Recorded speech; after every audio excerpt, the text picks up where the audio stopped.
Huge plumes of steam and ash belched from a volcano on the Spanish island of La Palma on Sunday.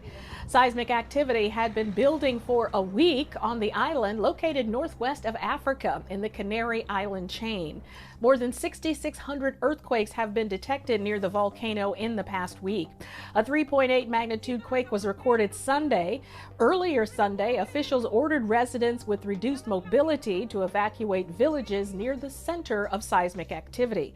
About 85,000 people live on La Palma. The volcano, known as Cumbre Vieja, or Old Summit, last erupted in 1971.